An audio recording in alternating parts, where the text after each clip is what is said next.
Dr. Hirsch, thank you again for agreeing to a very short interview here. We're in Washington, D.C., and we're attending the ASPO meeting. And I want to talk about your new book again.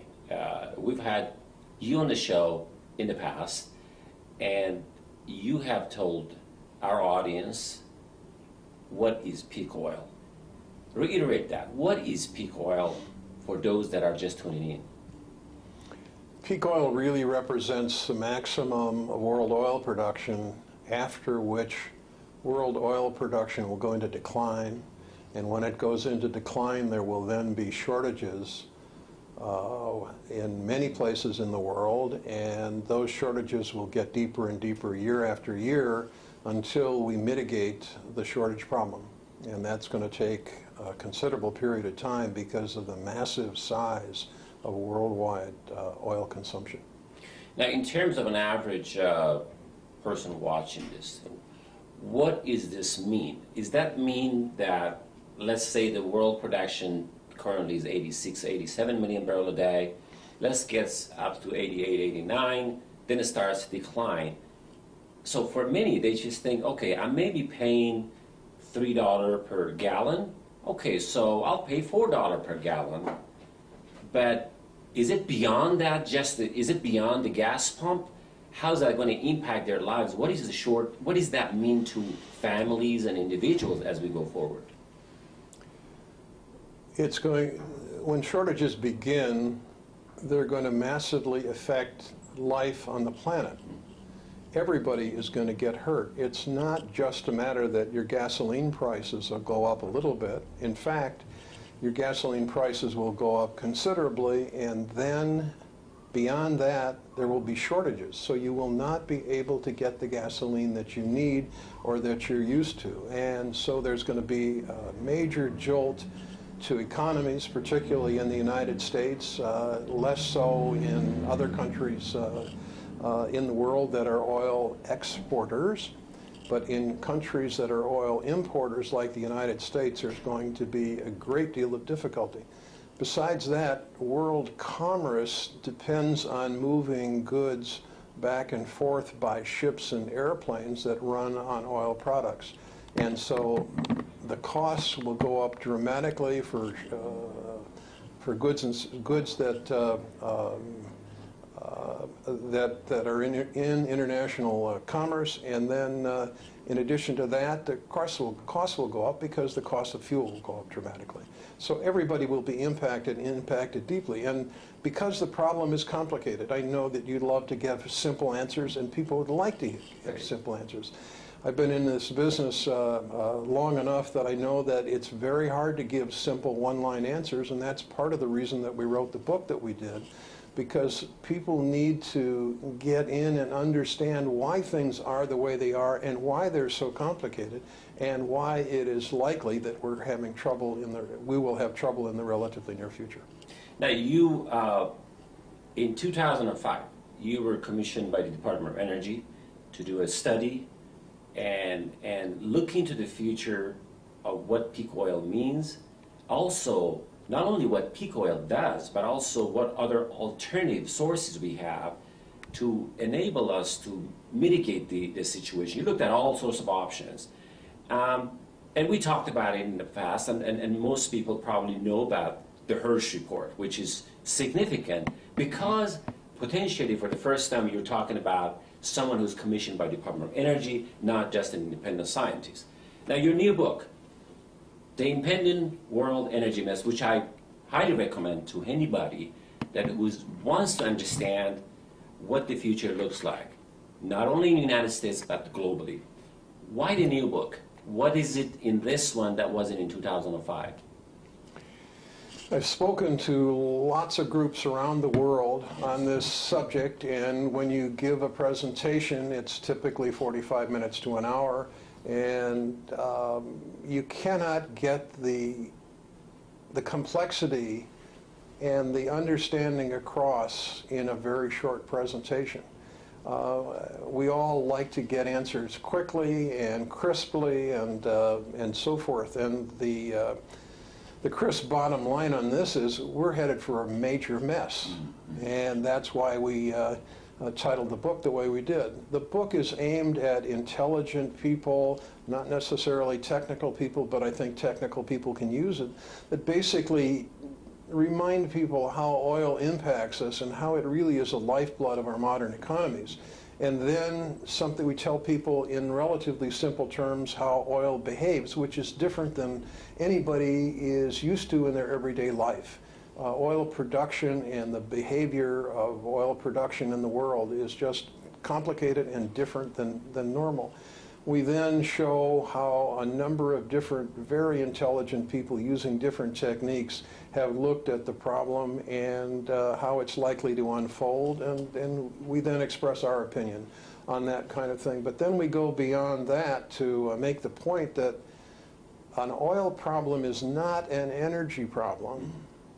An oil problem is a liquid fuels problem, and the reason it's a liquid fuels problem is there's something like $50 to $100 trillion worth of capital equipment, cars, trains, boats, planes in the world that run on liquid fuels and cannot be quickly converted to something else, maybe not for a very, very long time. But you can't change those things quickly, so you need to do conservation and you need to produce alternate liquids in order to keep us going until we can work our way through a very long transition to other energy sources. So essentially your solution is kind of a two-part solution. One, you mentioned conservation. Yes. A conservation. The other one is looking for alternative solutions. We have enough brains here in the United States and elsewhere that if we focus on the problem and if we stop denying that we have a problem and we put our scientists to work, we're sure that within a decade we'll find other solutions. The first part, the conservation. What would you say to an average audience that says, look, I've never heard this from CNN, ABC News, or any of our politicians on top? They don't come out. Are they looking for the best interest of us in a long-term strategy? Why aren't they talking about it? If it is that detrimental, if it is that immediate, this thing's going to happen, why? What would you say to an average person who says, I didn't hear it from President Obama in a way, I didn't hear it from President Bush before, and now you're talking about a situation that's going to happen. What do you react to that question?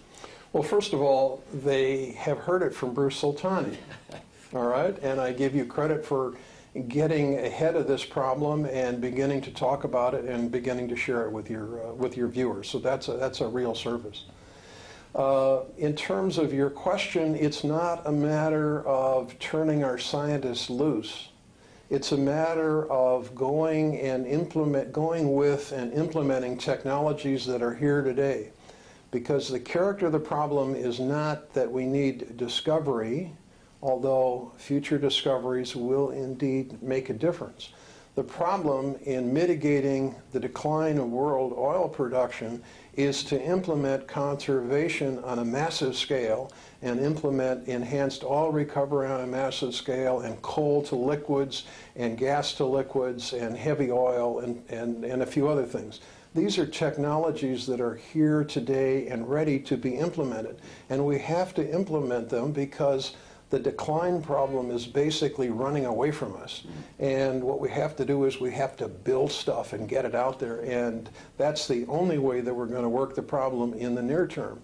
In the longer term, yes, research and development is extremely important, but it's not going to impact for decades. Because first you have to invent something, and then you have to engineer it, and then you have to demonstrate it, and even in a compressed schedule, that just plain takes a long time, and then you got to go build a lot of what it is you've come up with. Okay, so in putting this thing into a number or a visual effect, here you have a plateau of production in the world. What you say in the book, we'll probably have a 2 to 4% decline, natural decline, as it happens in every well, and as a reservoir engineer, I've seen it time and again, it happens, it's a natural phenomenon. So now you're seeing it collectively at the world is happening, but at the same time you have potentially a growth of 3 or 4% GDP in the world, which drives the demand up, so you got a significant gap here. In intro, how long do you think it does take for us is there a massive wealth transfer in a society for those that see the problem, get prepared for them for their investments and a strategy, and those get blindsided essentially? What is going to happen? How long does it take for us to readjust to the new reality? Well, first of all, it's our belief, based on the experience of 1973 and 1979, that when oil shortages develop, GDP will get dragged down. So as much as people might demand having more, the more is not there to satisfy their needs, which means that the prices will go up dramatically and there will be shortages. So the character of this problem is that world GDP will be dragged down by the dragging down of world oil production. What we did in 2005 and also in this book is to take a look at the very best that could be achieved in terms of mitigation, physical mitigation as well as administrative mitigation. And talk about that if you like. But in terms of physical mitigation, a worldwide crash program is the best that you can do. The very best that you can do by definition. And a worldwide crash program and the things that are ready to be built now, in fact, are going to take much longer than a decade to begin to implement, begin to impact. And therefore, we're in a situation where world GDP is going to be dragged down by what's happening. And of course, this will be uneven around the world because oil exporters will be in reasonably good shape, but they will still be impacted. And the oil importers like the United States and Europe and Japan and Korea and so forth are going to be hurt very badly.